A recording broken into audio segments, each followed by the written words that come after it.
Ed Snowden. I used to work for the government, and now I work for the public. Technology is the greatest equalizer in history. It allows us to try on new faces, join new communities, engage in new conversations, and discover who we are and what we want to become. Our generation is facing a time where governments around the world are questioning whether or not individuals can be trusted with the power of technology, if we can be left to our own devices and use it creatively rather than destructively. And while I don't know the answer to that question, what I do know is that governments shouldn't be the ones to decide. We should. And what I did was not to benefit myself.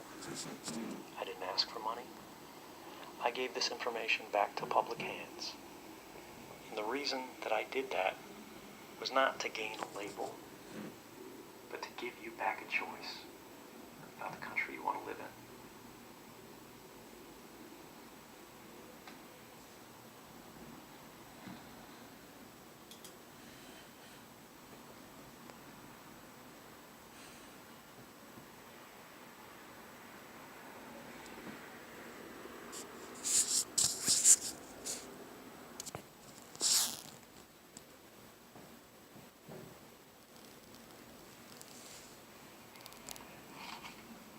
Morning or afternoon.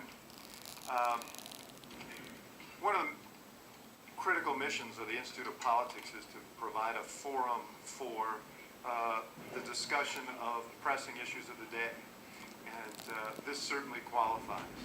Whatever you think about Edward Snowden and his actions, the adjectives range from traitor to hero.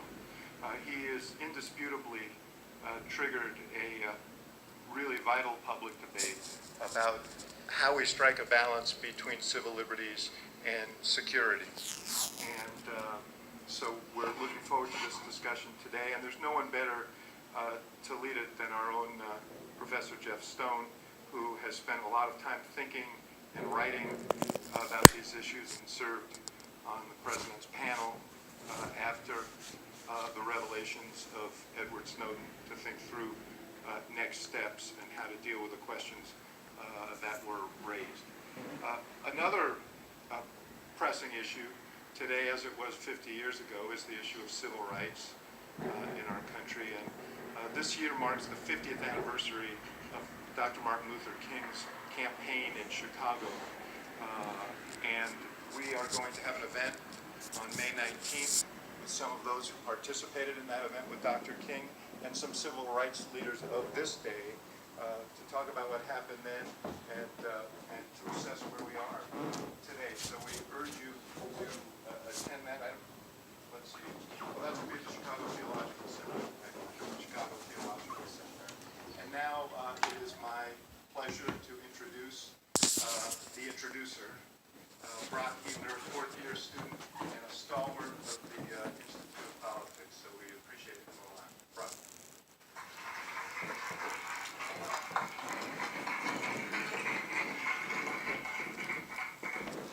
The documents leaked by Edward Snowden in 2013 exposed a massive National Security Agency program gathering vast troves of call records and internet data, both internationally and among U.S. citizens. Since these revelations, there have been few individuals more discussed and debated, praised by some, pilloried by others.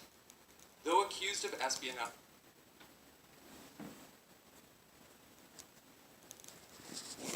I would take it what he meant, but that was, we were in front of him. And we thought about this, we have lawyers looked at it, they said it was okay, so somebody comes and complains to us about it, I know better. So that's how I would interpret what you showed there, which is not necessarily wrong. But that's entire. Yeah, I didn't like that programming either, but that sounds to me like what he's saying. You're absolutely right. There's a much greater need in the system for review and checks and balances and so on than existed in the past and that exists at the present time. And there's also clearly a need for better avenues for whistleblowers to bring their concerns to the attention of people who have the authority to act upon those concerns within the system. And those are real failings that continue to exist. But I do want to go back to the question I asked earlier, which is, have the changes that have occurred in the laws as a result of your disclosures, in your view, made a real difference? Or are they just pretty much Yes. window dressing? No, absolutely. I mean, we've seen the very first law restricting powers of the intelligence community rather than expanding them passed in the wake of these. Now, again, these are the programs that everyone was defending in June of 2013, including, I believe you. This is, again, no disrespect, but it's just to show that even individuals such as yourself, who have come down very strongly throughout their history on the side of civil liberties, no one would say you're sort of an agent of the state or anything like that, were persuaded. You said, there's nothing in these programs that we've seen that's illegal, that's unconstitutional. But since then, when we got that extra layer of review, right, once we take that NSA Deputy General Counsel, who goes, look, I don't have time for this, I'm not going to listen to this, because we've already looked at this as lawyers, right?